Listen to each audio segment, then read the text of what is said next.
अब मैं अपने कार्यक्रम की शुरुआत करना चाहूंगी। मैं मंच पर आमंत्रित करना चाहूंगी डॉक्टर अनिल जय हिंद, जस्टिस वीरेंद्र सिंह, पूर्व न्यायाधीश justice Virendra Singh,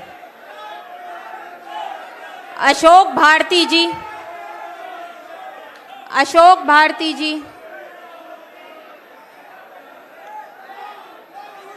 Sushil Pasi ji,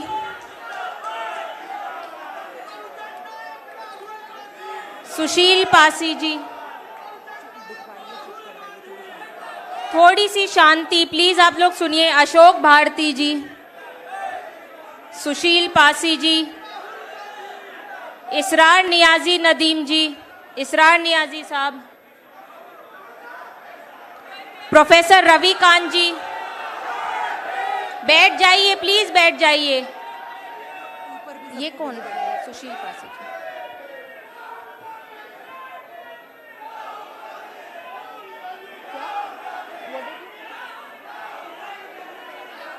please आप सब बैठ जाइए, आप सब बैठ जाइए। Sushil Pasi ji, professor Ravi Kant ji,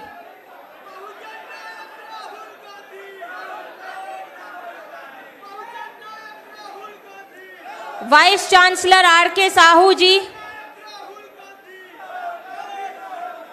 vice chancellor R K Sahu जी,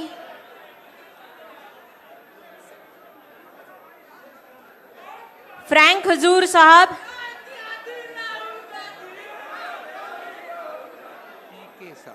ओके सॉरी पी के साहू साहब, इसमें गलत लिखा हुआ था sir, sorry. Vice chancellor P के साहू सर,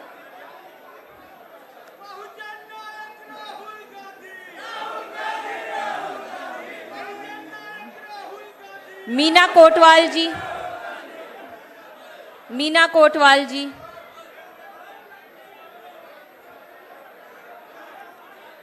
राजेश सचान जी, राजेश सचान जी,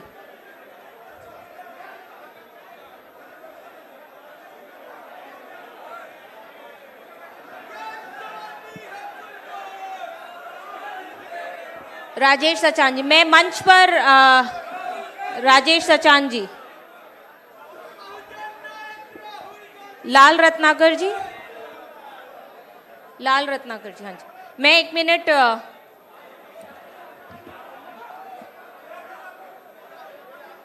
साथियों, हमारे बीच में प्रख्यात चित्रकार डॉक्टर लाल रत्नाकर, शांति बना के रखिए भाई, शांति प्लीज, शांति।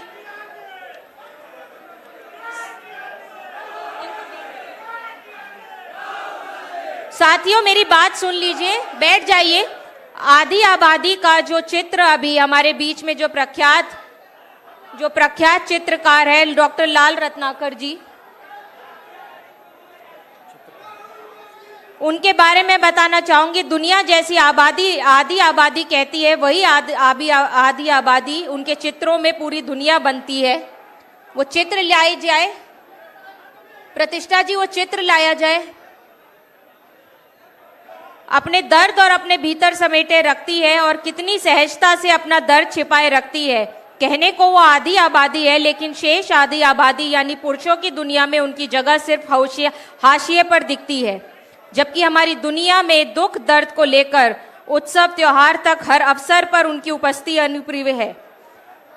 उनके चित्रों के परिवेश का ये सवाल है, उसमें गांव इसीलिए ज्यादा दिखाई देता है क्योंकि खुद अपने आप को गांव के नजदीक महसूस करते हैं। सच कहें तो वो परिवेश में उनके संजीव, सटीक और वास्तविकता लगता है। पेंटिंग कौन है भैया, नाम लेंगे, जल्दी लिस्ट दीजिए स्टेज पे कौन कौन है। ये सब है, ये सब है।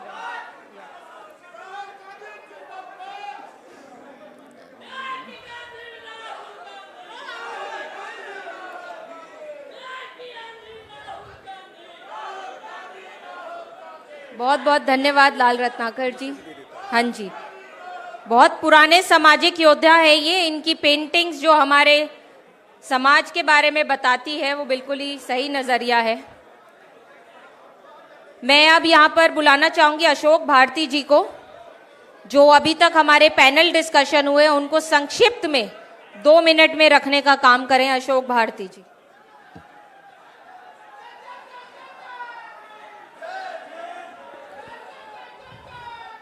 साथियों, माननीय जननायक न्याय योद्धा राहुल गांधी जी, मंच पर मौजूद श्री अनिल जैन जी, सुभाषिनी शरद यादव जी, जस्टिस यादव जी और तमाम साथियों, आज राहुल गांधी जी के आने से पहले यहाँ पर 4 पैनल में हम लोगों की चर्चा हुई। पहला पैनल था कॉन्स्टिट्यूशन एंड कास्ट सेंसस। तो उसमें इंडियन सोसाइटी की जो रियलिटीज़ हैं उसके बारे में चर्चा की गई। उसमें बताया गया इलाहाबाद जो है 3 नदियों की संगम नगरी है और ये बात की गई कि जो पार्टिसिपेंट थे 6 वक्ताओं ने अपनी सर्वसम्मति से ये बात की कि अभी जातिगत जनगणना भारत में होनी चाहिए।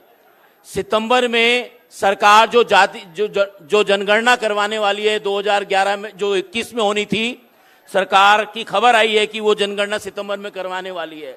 तो सारे पैनलिस्ट ने सर्वसम्मति से ये मांग की कि जब सरकार जातिगत जनगणना करवाए जब जनगणना करवाए तो उसमें ओबीसी जातियों का भी कॉलम और उनकी जाति का कॉलम होना चाहिए। ये उसका जिस्ट था। दूसरा panel constitution right to work का था। उसमें तमाम पैनलिस्ट ने 7 पैनलिस्ट थे, उन्होंने भारत में अनएम्प्लॉयमेंट को लेकर जो संकट है, नौजवानों में, शिक्षित नौजवानों में जो खास तौर से बेरोजगारी है, उसको लेकर अपनी चिंता जाहिर की और कहा कि जब तक लोगों में शिक्षा और वैज्ञानिक चेतना को लेकर काम नहीं किया जाएगा, शिक्षा, स्वास्थ्य और आजीविका की बात को सुनिश्चित नहीं किया जाएगा, तब तक रोजगार की बात करना बेमानी रहेगा। साथ के साथ ये भी बात की गई कि जैसे मनरेगा का कानून बना है, ऐसे ही educated unemployed youth guarantee act बनाना चाहिए। शिक्षित बेरोजगार नौजवानों के लिए रोजगार की गारंटी का कानून बनाना चाहिए। तीसरा पैनल संविधान और सामाजिक आर्थिक अधिकार पर था। उसमें 7 पैनलिस्ट थे। इस पैनलिस्ट ने संविधान को सामाजिक, आर्थिक और समानता का एक दस्तावेज, भारत का दस्तावेज मानते हुए ये बात की कि इसको वर्बेटिम भारत के संविधान को लागू करने की जरूरत है। अगर ये लागू किया जाएगा तभी इस देश में सामाजिक, आर्थिक और राजनीतिक न्याय हो पाएगा। पैनल में सरकारी और निजी क्षेत्रों में जो ठेकेदारी पर काम होता है, तो ठेकेदारी उसमें भी जो है सप्लाई चेन में, ठेकेदारी में और तमाम आर्थिक कारोबार में जो है अनुसूचित जाति, जनजाति, पिछड़ी जातियों के हिस्सेदारी और उनके बिजनेस की सुनिश्चित करने की बात की गई। चौथा पैनल जो हुआ महिला सशक्तिकरण संविधान पर था। इस पैनल में 6 पैनलिस्ट थे। इस पैनल में महिलाओं के सशक्तिकरण के लिए सुरक्षा, समानता और सम्मान और हिस्सेदारी की बात को जरूरी बताया गया। ये बताया गया कि पार्लियामेंट में केवल 12.6 वीमेन पार्लियामेंटेरियन हैं और सरकार ने जो महिलाओं की हिस्सेदारी के लिए कानून पारित किया है उसमें ओबीसी महिलाओं की हिस्सेदारी नहीं है, उसमें सुनिश्चित नहीं की गई है। और ये मांग की गई कि सरकार ने जो इसको 5 साल जब तक सेंसस नहीं होगा उसको भी मांग की गई कि उस कानून को बिना किसी विलंब के ओबीसी महिलाओं को हिस्सेदारी जाए, उसको लागू किया जाए। इसके बाद जो हमारा एक पैनल होना था, जिसके अब मुझे लगता है कि मोहब्बत की दुकान पर होने वाला था, अब मोहब्बत की दुकान के मालिक तो यहां बैठे हैं, हम उनको सुनना चाहेंगे। धन्यवाद। जय भीम, जय भारत। धन्यवाद अशोक भारती जी। मैं इनके बारे में बताना चाहूंगी। He is born and brought up in an extremely poor Dalit family. Ashok Bharti ji resigned from all India engineering services in 2007 to professionally organize Dalits and Adivasis across the country. He is founder and chairman of Nagdor. And he also led the Bharat Bandh in 2018 and now, which was few days ago on 21st August. And he addressed many high-level events in UN and other several groups. And he has been fighting and part of social justice group and spreading the Samvidhan Samman Sammelan across the country. साथियों, राहुल जी, पहले तो आपके घर में स्वागत है। गरीबों के लिए वरदान, वंचितों का सम्मान और हर नागरिक का अभिमान हमारा संविधान। संविधान सम्मान सम्मेलन में पधारे तमाम संविधान सिपाहियों को जय भीम, जय संविधान, जय भारत। इलाहाबाद वीरों की भूमि है। यह शहर आज़ादी के युद्ध का केंद्र था और बाद में अंग्रेजों के खिलाफ भारतीय स्वतंत्रता संग्राम का केंद्र था। यहाँ बड़े बड़े आंदोलन छेड़े गए। श्री राहुल गांधी जी का आज हम इस धरती पर स्वागत करते हैं, जिनका इलाहाबाद से बहुत पुराना रिश्ता है, क्योंकि ये उनके परिवार और उनकी पैतृक भूमि है।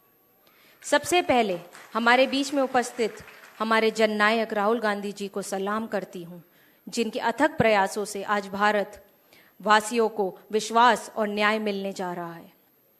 ये कहते हुए मुझे गर्व की अनुभूति होती है कि न्याय योद्धा श्री राहुल गांधी जी ने जब जब सरकार की गलत नीतियों का विरोध किया, हर बार संविधान विरोधी, जन विरोधी सरकारों का मुंह को खानी पड़ी है। चाहे वो 2024 का आम चुनाव रहा हो या जिस तरह से जो अभी सत्र गया उसके अंदर प्रधानमंत्री की अनुपस्थिति रही हो, हर बार संविधान विरोधी, जन विरोधी सरकार को मुंह की खानी पड़ी है। लेकिन फिर भी चाहे वो काले कानून हो कृषि के, वो वापस लिए गए। केंद्र सरकार ने विभिन्न मंत्रालयों में महत्वपूर्ण पदों पर लेटरल एंट्री भर्ती के जरिए खुलेआम SC, ST, OBC वर्ग में आरक्षण छीनने की साजिश रची। उसकी आवाज श्री राहुल गांधी जी ने उठाने का काम किया। राहुल गांधी जी के नेतृत्व में संपूर्ण विपक्ष ने मजबूती से षड्यंत्रकारी सरकार को पटकनी देने का काम किया है। साथियों, ये जनता की सरकार बनी है। आपने चुनकर भेजा था राहुल गांधी जी को अपने नेता के रूप में।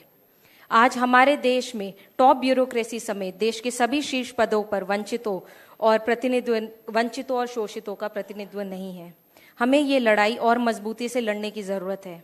इस सम्मेलन में हम ये संकल्प ले कि संविधान और आरक्षण व्यवस्था की हर कीमत पर रक्षा करेंगे। मेरे पिताजी श्रद्धेय श्री शरद यादव जी हमेशा एक बात कहते थे कि जो ये संविधान है, ये जिंदा कौमों की इबादत की किताब है।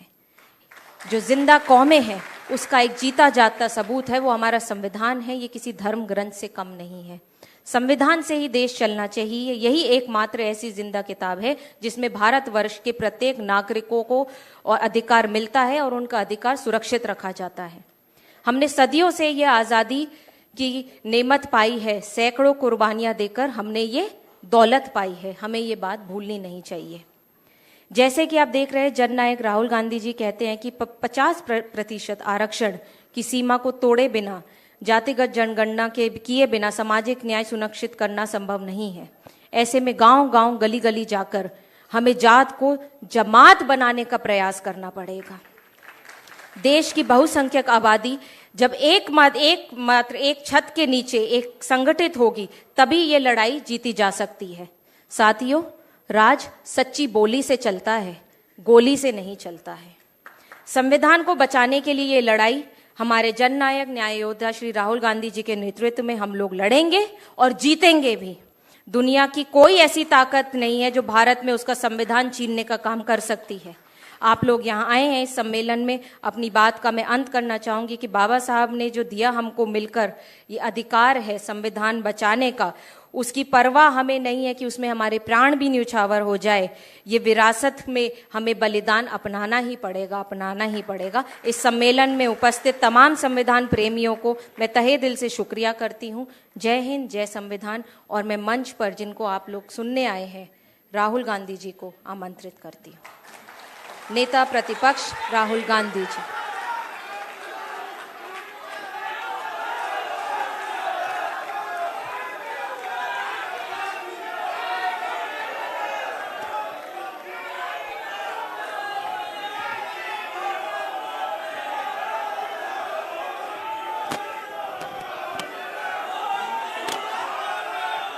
जस्टिस वीरेंद्र जी,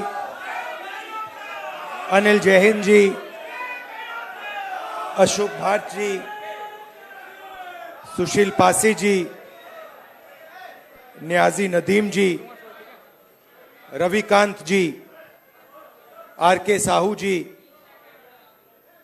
राजेश सचान जी, फ्रैंक हजूर जी, मीना कोटवाल जी, सुभाषिनी यादव जी, कांग्रेस पार्टी के सीनियर नेता, सिविल सोसाइटी के लीडर्स, मेंबर्स, मित्रों, आप सबका यहां बहुत बहुत स्वागत, नमस्कार।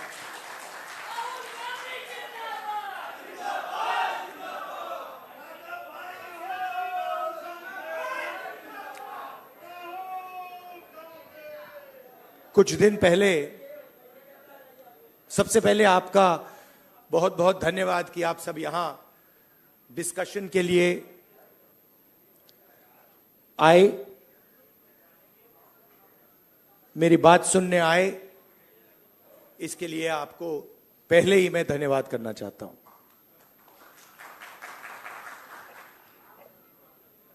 कुछ दिन पहले मैं रायबरेली गया था और वहां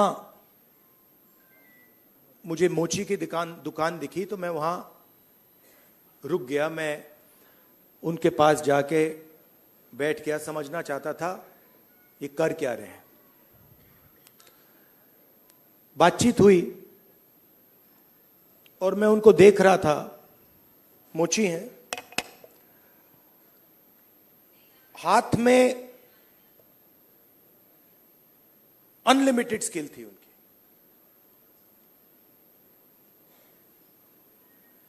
मतलब 30-40 साल का एक्सपीरियंस था। मैंने वो जूता लिया, मैंने बनाने की कोशिश की, वो मतलब सवाल ही नहीं उठता। मतलब मुझे 1-2 साल लग जाएंगे मतलब शुरू करने में। बातचीत हुई, मैंने पूछा क्या हो रहा है, कैसे चल रहा है। उन्होंने कहा ये जो मेरा बेटा है ये पहले मेरे साथ काम करता था, अब नहीं करता है, ये भाग गया, चला गया। तो मैंने कहा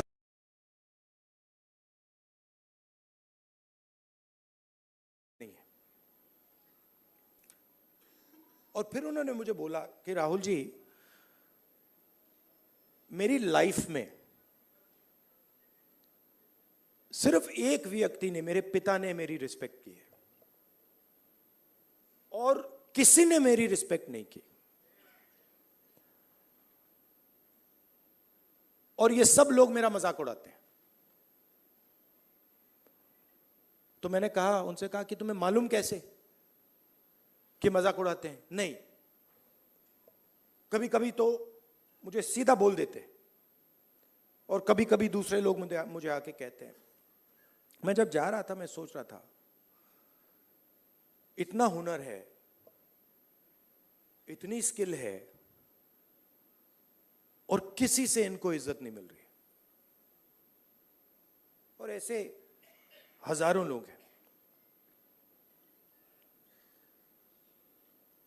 और ये हिंदुस्तान में हर रोज हो रहा है। इस देश में हुनर की इज्जत है ही नहीं। जिसके पास स्किल है, जिसके पास हुनर है, जो काम करना जानता है, उसकी इज्जत है ही नहीं। रियलिटी है ये देश की। और ये सारे के सारे जो नेटवर्क्स हैं, 21वीं सदी में हम इसको नेटवर्क कह सकते हैं। चाहे ये बढ़इयों का नेटवर्क हो, मोचियों का नेटवर्क हो, धोबियों का नेटवर्क हो, इन सब में बहुत गहरी स्किल छुपी हुई है। हाथ मिलाने से पता लग जाता है। आप धोबी से हाथ मिलाइए, वो ऐसा दबाता है हवा निकल जाती है। मैंने किया है। वो जैसे पकड़ता है ऐसे लगता है कि भैया 10-15 लोगों ने पकड़ लिया हाथ। आप बढ़ई का हाथ पकड़िए, उसमें दिख जाता है।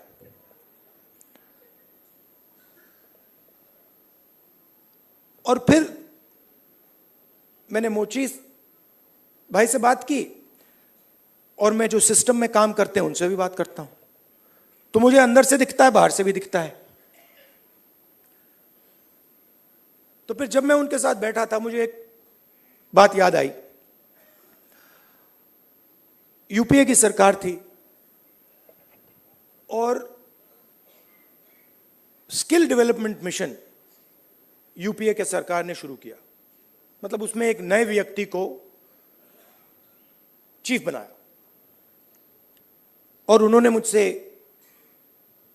टाइम मांगा, तो मैंने कहा मिल लेता हूं। तो आए। टाटा कंपनी के लिए काम करते थे। आए, बैठे और उन्होंने मुझे, इंजीनियर थे शायद, उन्होंने मुझे हिंदुस्तान की जो स्किल डेवलपमेंट है उसके बारे में उन्होंने बोला। और मैं सुना, आधा घंटा बोले कि हम आईटीआई बनाएंगे, आईटीआई में लोगों को ट्रेनर बनाएंगे, ये पूरा उन्होंने डिस्कशन किया। मैं सुन रहा था और फिर मैंने उनसे सवाल पूछा। मैंने कहा देखिए, आप आईटीआई में ट्रेनर लाते हो, वो बढ़ई को कारपेंटरी सिखाता है, प्लम्बर बनाता है, मगर आपने एक बात कभी सोची? कहते हैं क्या? कि आप कह रहे हो स्किल डेवलपमेंट, मगर हिंदुस्तान में स्किल की तो कोई कमी नहीं है। मतलब आप आईटीआई में बढ़ई तैयार कर रहे हो, मगर हिंदुस्तान में लाखों पर बढ़ई हैं, उनसे आप क्यों नहीं ट्रेनिंग कराते?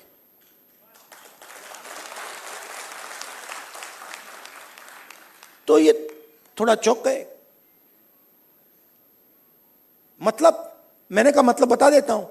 मान लीजिए आपको नाई ट्रेन करने हैं, आप सर्टिफिकेशन सेंटर खोल दीजिए। हर डिस्ट्रिक्ट में आप एक सर्टिफिकेशन सेंटर खोल दीजिए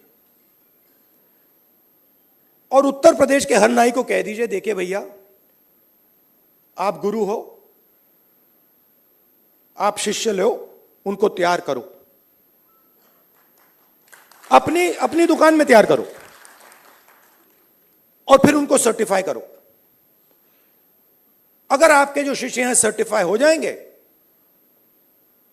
आपको हम 100, 200, 500, 1000 रुपए बैंक अकाउंट में डाल देंगे। मतलब जो स्किल का नेटवर्क है उसका प्रयोग क्यों नहीं करते आप? बिल्कुल चुप हो गए। मतलब मुझे देख रहे थे कि ये मतलब व्यक्ति पागल है, इसको क्या हो गया? मतलब आप आईटीआई में, अच्छा मजे की बात बताऊं, ये जो हमारे ये मोची भाई हैं, इन्होंने मुझे बोला कि राहुल जी, मोदी जी ने नया प्रोग्राम शुरू किया, मुझे वहां बुलाया, मैं गया और फिर मुझे कहते हैं कि आपकी ट्रेनिंग कराएंगे।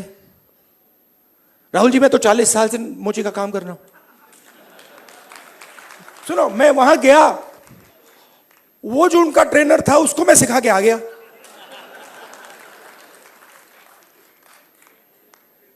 तो बात क्या है?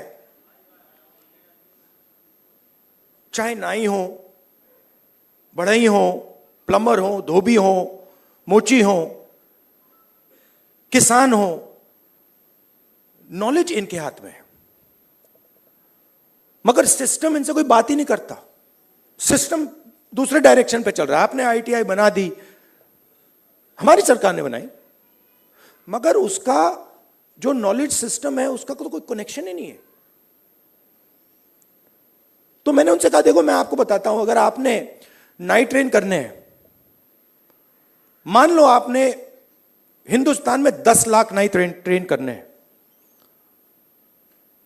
आप हिंदुस्तान के नाइयों को पकड़ो और कहो भैया आप ट्रेन करो, 6 महीने में 10 लाख नाई आपके सामने आ जाएंगे और कोई ज्यादा पैसा भी नहीं लगेगा, मगर ना। तो हो क्या रहा है?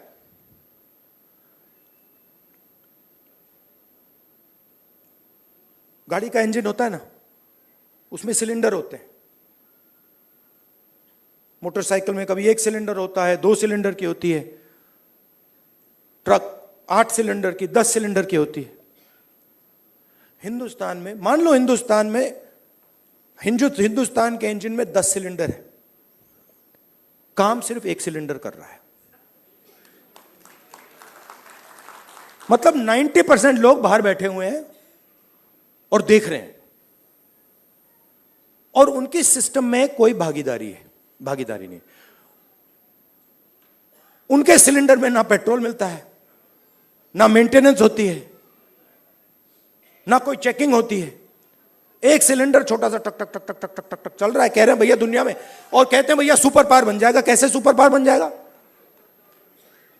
90% लोग सिस्टम के बाहर बैठे हुए हैं, हुनर उनके हाथ में है, स्किल उनके हाथ में है, ज्ञान उनके हाथ में है, उनका कोई कनेक्शन ही नहीं है। तो इसीलिए हमने जाति जनगणना की बात उठाई है। और थोड़ा कंफ्यूजन है,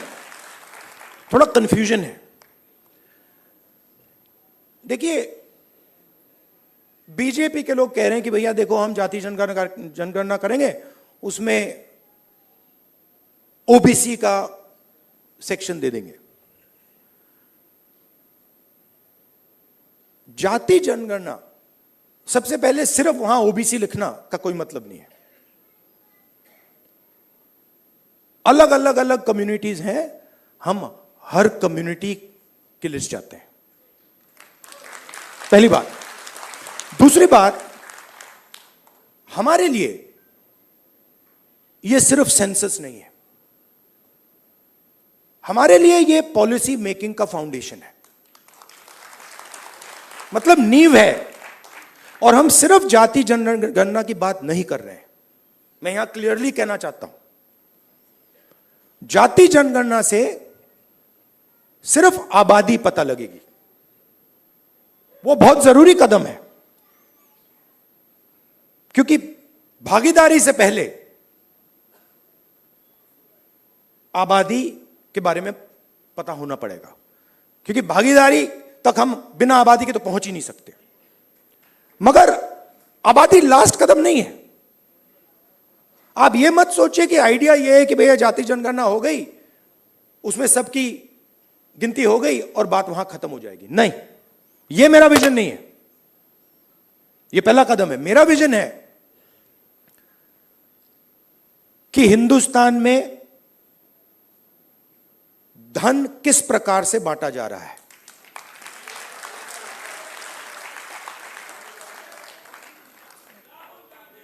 ओबीसी के हाथ में कितना है, दलितों के हाथ में कितना है, मजदूरों के हाथ में कितना है,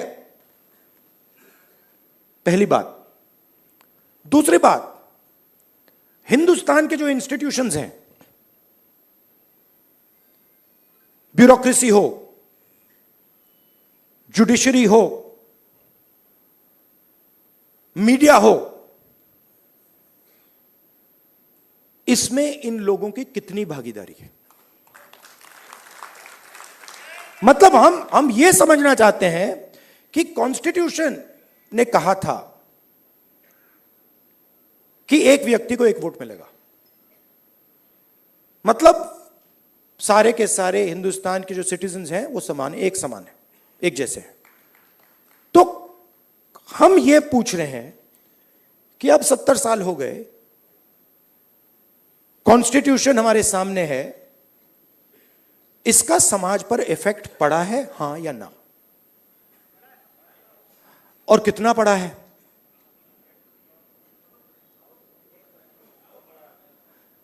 पड़ा है। मगर अगर मैं कॉर्पोरेट इंडिया को देखूं और लिस्ट निकालूं और हिंदुस्तान के 500 सबसे बड़े उद्योगपतियों की लिस्ट निकालूं, मैंने निकाला है, उसमें आपको एक भी दलित, एक भी आदिवासी, एक भी पिछड़े वर्ग का व्यक्ति नहीं मिलेगा। और सिर्फ कॉर्पोरेट इंडिया की बात नहीं कर रहा हूं, आप जुडिशरी देख लीजिए, कॉर्पोरेट इंडिया देख लीजिए, मीडिया देख लीजिए। आप मुझे बता दो, नेशनल मीडिया में दलित एंकर का नाम बता दो मुझे, आदिवासी एंकर का नाम बता दो, ओबीसी एंकर का नाम बता दो, कौन है बता दो। तो नैरेटिव बनाते हैं ना। आप देखिए, हिंदुस्तान में 50% आपने कहा कि आधी आबादी ओबीसी है, उसमें आप 15% दलित जोड़ दीजिए, 8% आदिवासी जोड़ दीजिए। माइनॉरिटीज की बात मैंने अभी की भी नहीं। 73 आता है। 73% दलित, आदिवासी, ओबीसी। कॉर्पोरेट इंडिया में 0, मीडिया में 0। आप हो ही नहीं। तो अब हम अगर पॉलिसी बनाएंगे और हिंदुस्तान की जो सच्चाई, जो रियलिटी है, उसकी बेसिस पे हम पॉलिसी नहीं बनाएंगे तो उसका क्या मतलब है? तो मैं आपसे यह कहना चाहता था कि जाति जनगणना हमारे लिए सिर्फ गिनती नहीं है, जाति जनगणना हमारे लिए पॉलिसी फ्रेमवर्क है और एक प्रकार से हमारा गाइड। जैसे कॉन्स्टिट्यूशन हमारा एक गाइड है जिसपे ये लोग रोज आक्रमण कर रहे हैं, जाति जनगणना, सोशो इकोनॉमिक सर्वे, इंस्टीट्यूशनल सर्वे, ये हमारा दूसरा गाइड होगा। और हमारा लक्ष्य है कि जो मैंने आपसे कहा कि 10 सिलेंडर की गाड़ी है, 9 सिलेंडर बंद पड़े हुए हैं, तो हमारा लक्ष्य है कि 10 के 10 सिलेंडर काम करें। आप मुझे बताओ, पूरा का पूरा बैंकिंग सिस्टम, पूरा का पूरा बैंकिंग सिस्टम, नरेंद्र मोदी ने 16 लाख करोड़ रुपए 25 लोगों का कर्जा माफ किया है। शेम, 16 लाख करोड़ रुपया। अच्छा, उन 25 लोगों में एक दलित नहीं था, एक आदिवासी नहीं था, एक पिछड़ा नहीं था, एक माइनॉरिटी नहीं था। तो पूरा का पूरा बैंकिंग सिस्टम 15 लोगों के लिए बनाया गया है। ये जो हमारे भाई हैं जो मोची का काम कर रहे हैं, जिनको पूरी लाइफ में इज्जत नहीं मिली, इनके लिए एक बैंक क्यों नहीं है जो इनकी मदद करे? कहे कि हम स्पेशलाइज्ड बैंक बनाएंगे सिर्फ इनके लिए। तो पॉलिसी मेकिंग फ्रेमवर्क का यह मतलब है, हमारा काम हिंदुस्तान की 100% आबादी की मदद करने का है। हमारा काम 5%, 10% आबादी की मदद करने का नहीं है। वो सरकार का काम हो ही नहीं सकता। और उसके लिए हमें इंफॉर्मेशन चाहिए। 21वीं सदी है, हमें डेटा चाहिए। डेटा है ही नहीं। आप नोट कीजिए, मैंने 2 चीजें कही हैं। मैंने कहा है कि जाति जनगणना, social economic state census, institutional census हम कराएंगे। और 50% का जो बैरियर है, जिसको हम एक्सेप्ट नहीं करते हैं, फ्रैंकली बोलूं तो इसको हम उड़ा के फेंक देंगे। ये 2 चीजें मैंने कही हैं। और मगर उसके बाद मैंने आज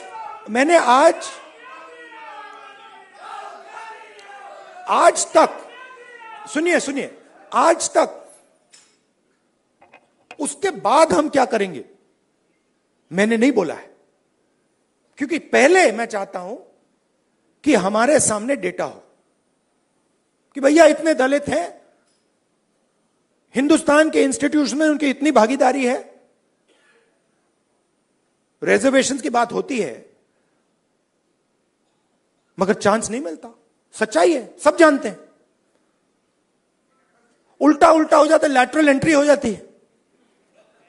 लैटरल एंट्री हो जाती है। मैं आपको गारंटी देता हूं, लैटरल एंट्री में आपको 90% का कोई नहीं मिलने वाला। एक साइड आपको लैटरल एंट्री से मारते हैं, दूसरे साइड कॉन्ट्रैक्टर।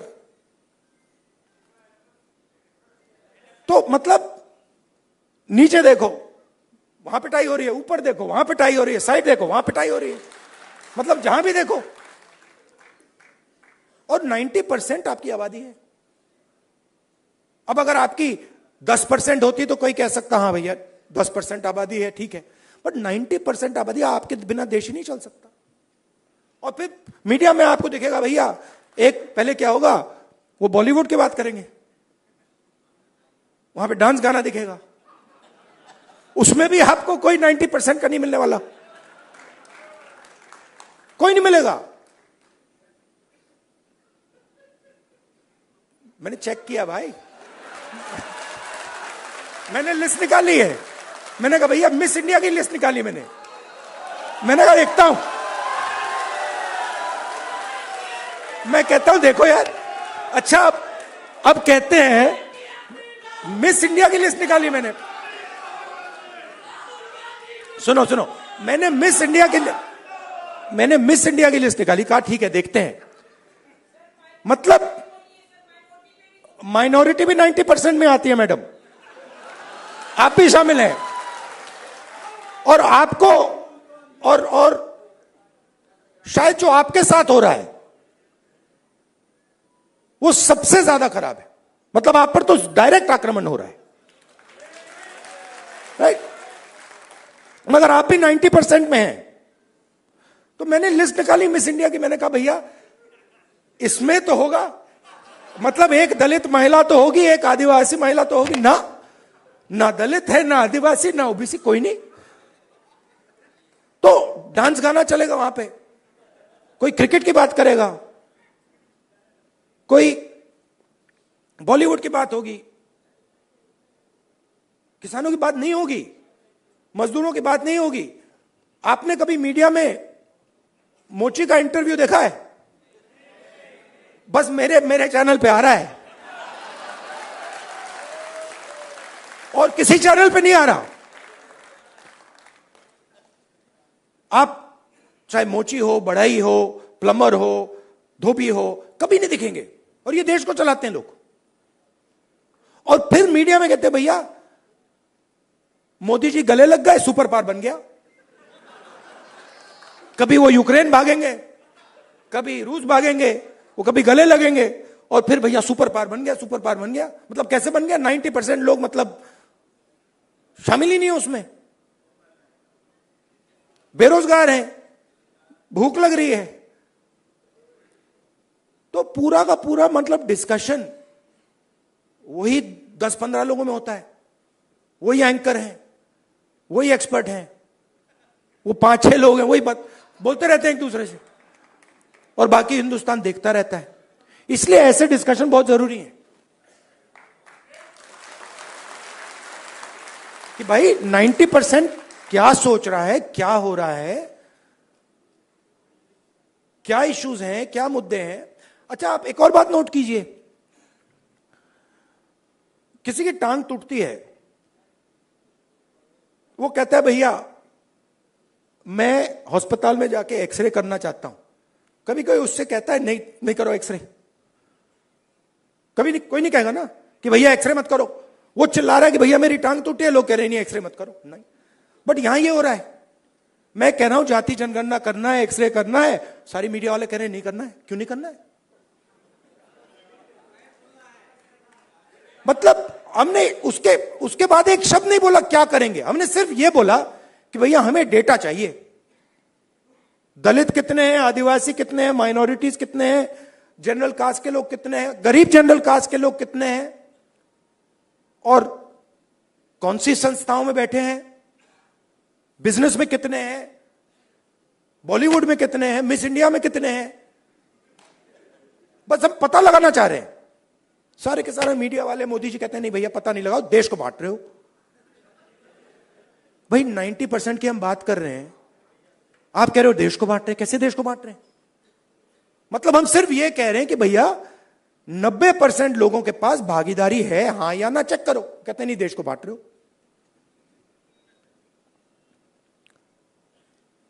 तो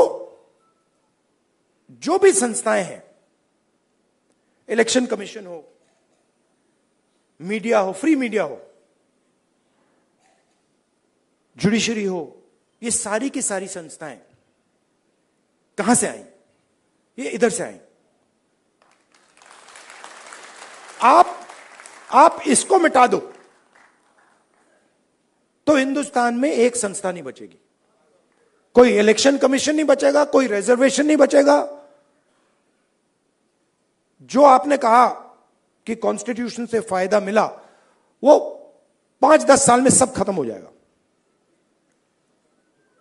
तो जाति जनगणना जो है, वो इसको मजबूत करने का काम है।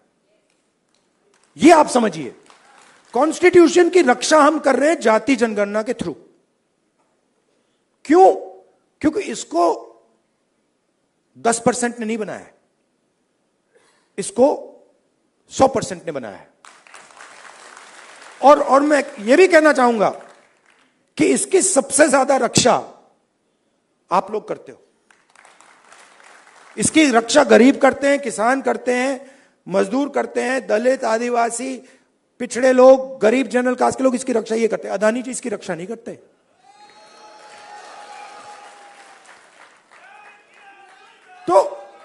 तो जाति जनगणना जो है, जिसको कास्ट सेंसस कहते हैं, इंस्टीट्यूशनल सर्वे जो हम करवाना चाह रहे हैं, इकोनॉमिक सोशल सर्वे जो हम कराना चाह रहे हैं, वो सब इसकी रक्षा है। क्योंकि मुझे लगता है कि अगर हमने 90% को भागीदारी नहीं दी और 90% को हमने हिंदुस्तान के स्ट्रक्चर में शामिल नहीं किया, तो यह नहीं बचेगा। तो इसीलिए यह पैरेलल ट्रैक है। मुझसे किसी ने पूछा, आप संविधान की बात कर रहे हो और आप जाति जनगणना की बात कर रहे हो और आप रिजर्वेशन को 50% से बढ़ाने की बात कर रहे हो। मैंने कहा तीनों एक ही चीज है। ये दोनों जो चीजें हैं इसको बचाने की। क्योंकि अगर हम देश में 90% लोगों को भागीदारी नहीं देंगे तो ये नहीं बचने वाला। और हमारा लक्ष्य इसको बचाने का है। ये हिंदुस्तान के गरीब लोगों का प्रोटेक्शन है, किसानों का, मजदूरों का ये प्रोटेक्शन है। इसके बिना, जैसे पहले होता था राजा महाराजा के टाइम में, जो मूड में आता था कर देते थे। वो मोदी जी मॉडल चलाने की कोशिश कर रहे हैं, महाराजा वाला, वो शहंशाह वाला मॉडल। हमने मोदी जी को यह करवा दिया।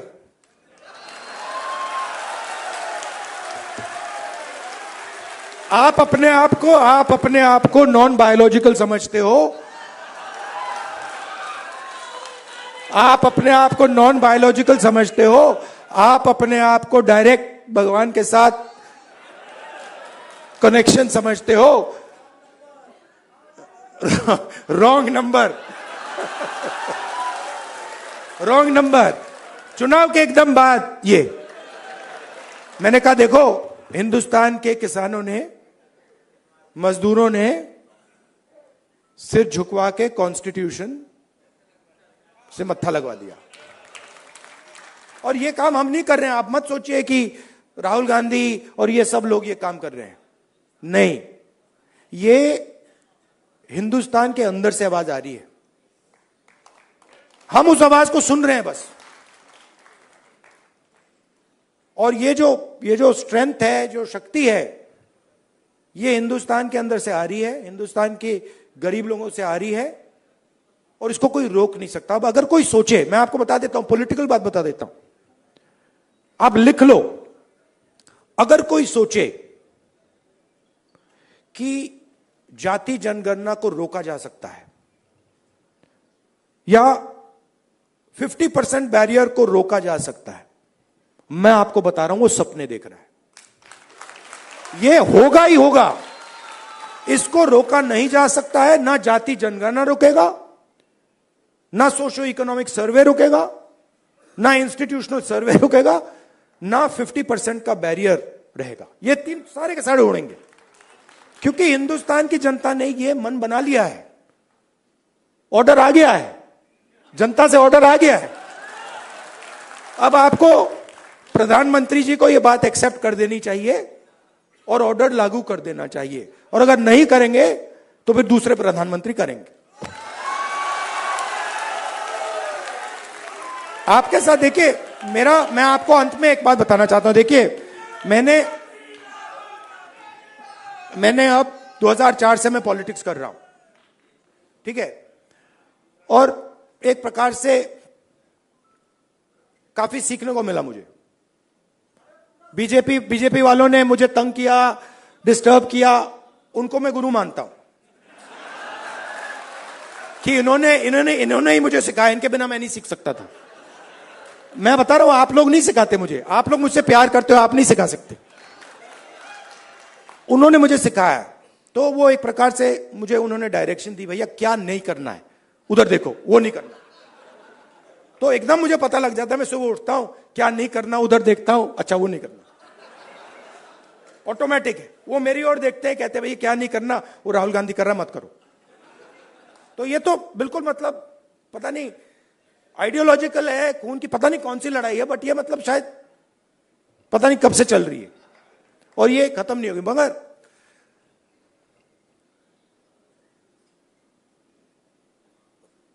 हर राजनेता के लाइफ में, हर में नहीं मगर जो सीरियस राजनेता होते हैं उनकी लाइफ में कभी कभी राजनीति से आगे चीज बढ़ जाती है। मैं जाति जनगणना राजनीति के लिए नहीं कर रहा हूं, ये आप मत सोचिए, मुझे इसमें इंटरेस्ट नहीं है। मैं पता है क्यों कर रहा हूं, क्योंकि मुझे जब मैंने हजारों लोगों से बात की है, जब मैंने उस मोची भाई से बात की ना और उसने मुझे बताया कि किसी ने मेरी इज्जत नहीं की लाइफ में, मैं इस बात को एक्सेप्ट नहीं कर सकता। मैं इस बात को एक्सेप्ट करने को तैयार नहीं हूं कि हिंदुस्तान में ऐसे लोग हैं जिनके पास हुनर है, एक्सपीरियंस है, समझ है, मगर रिस्पेक्ट नहीं। मैं इसको एक्सेप्ट नहीं कर सकता। बाकी लोग एक्सेप्ट कर ले, मुझे कोई फर्क नहीं पड़ता। तो मेरे लिए ये औजार है, जाति जनगणना हो, 50% रिजर्वेशन हो, मेरे लिए ये जो हिंदुस्तान के जो आत्मा है, 90% जिसको मैं कहता हूं, गरीब लोग हैं, किसान हैं, उनको इस देश में शामिल करने के औजार है। और मेरे लिए ये मिशन है, मेरे लिए ये, इसमें कोई मतलब, आप देखोगे आने वाले समय में पॉलिटिकल नुकसान भी होगा तब भी करूंगा, आप देख लेना।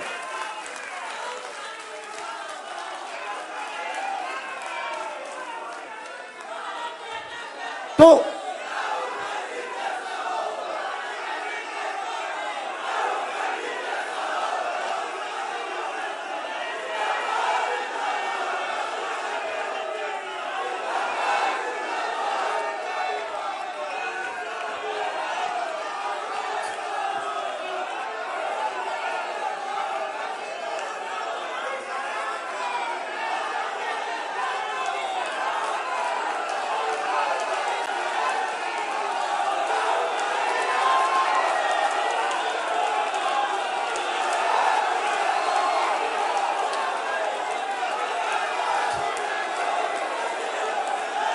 अच्छा बोल दो।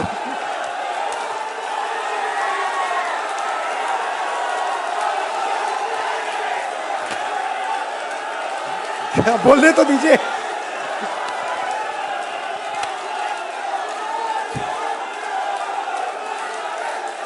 एक बार मैं छोटा था, अच्छा सुनिए दादी, एंड करता हूं मैं अपनी साइकोलॉजी, थोड़ी सी आपको साइकोलॉजी समझा देता हूं। मैं छोटा था,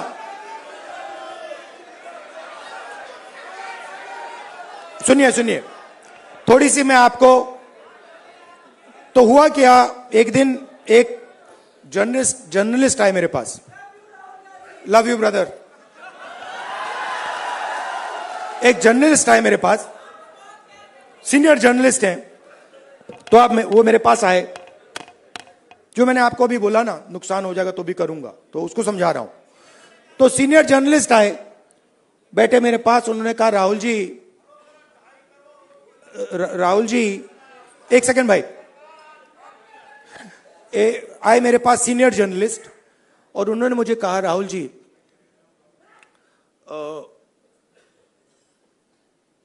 मैं पाकिस्तान के नेता थे, पता नहीं मुशर्रफ थे या नवाज शरीफ थे, मैं उनको बहुत अच्छी तरह जानता हूं। उन्होंने मुझे कहा, तो मैंने कहा, तो उन्होंने कहा कि मैं उनसे जाके मिला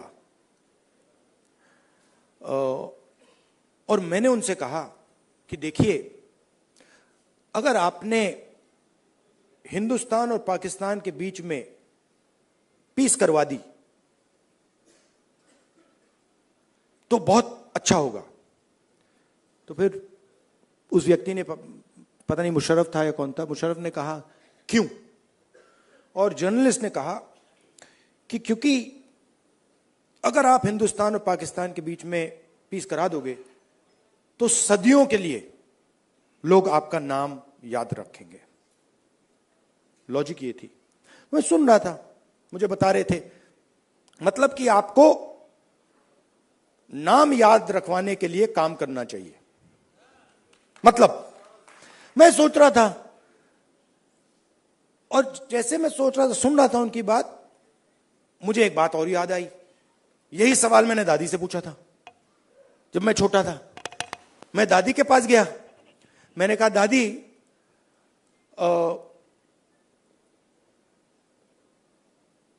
जब आप मरेंगी, मरने के बाद आपको कैसे याद, लोग कैसे याद करना चाहिए, लोगों को आप कैसे याद करना चाहिए? दादी का जवाब पता है क्या था? मैंने कहा, आप क्या चाहती हैं कि लोग आपको कैसे याद करें? हां? नहीं, उनका जवाब था, मैं चाहती हूं कि याद ही ना करें। मतलब क्लैरिटी थी, मैं काम याद करवाने के लिए नहीं करता हूं, मैं काम करने के लिए करता हूं। मुझे याद शाद का कुछ नहीं लेना देना। वो ये जो याद वाला है वो नरेंद्र मोदी जी का काम है। तो मुझे, मेरी थिंकिंग है कि हिंदुस्तान के 90% की जो शक्ति है वो हिंदुस्तान को बनाने में लगे। इंजन, पूरा इंजन स्टार्ट हो, 10 के 10 सिलेंडर चलें और लोगों को मजा आए कि भैया हिंदुस्तान है, इसमें भागीदारी है, इसमें रिस्पेक्ट है, इसमें आदर है, और हम सब मिलकर इस देश को आगे ले जा रहे हैं। धन्यवाद, नमस्कार।